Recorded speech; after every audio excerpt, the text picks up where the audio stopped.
Hello বন্ধুরা, আসসালামু আলাইকুম। তোমরা সবাই কেমন আছো? আশা করি ভালো আছো। আমিও ভালো আছি। আজকে আমি লাউ শাকের ভাজি করব। শাকগুলো আমি কেটে বেছে ধুয়ে পরিষ্কার করে নিয়েছি। তেল গরম হয়ে গেছে, এখন শুকনো মরিচ একটা ফোড়নে দিয়ে দিব, রসুন কুচি দিয়ে দিব,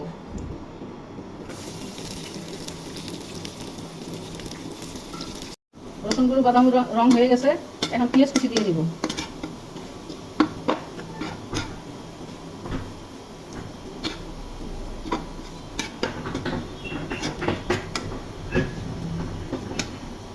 পেঁয়াজ কুচি দিয়ে দিব, ভেজে নিব, হালকা ভেজে শাক দিয়ে দিব,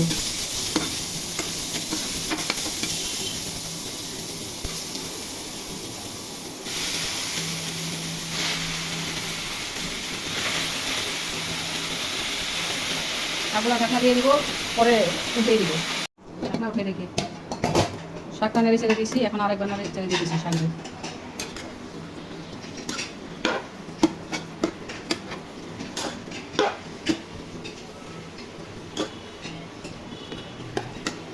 কাঁচামরিচ দিয়ে দিব,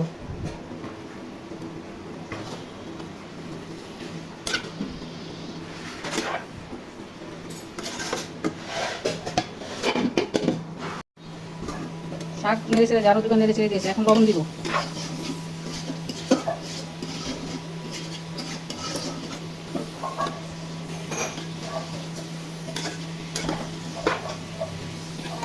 শাক নেড়ে ছেড়ে দিই। শাক পানি শুকিয়ে আসছে, এখন আর কিছুক্ষণ পর শাকটা হয়ে যাবে। শাকের পানি শুকিয়ে নিয়ে গেলে শাকটা নামিয়ে দিব।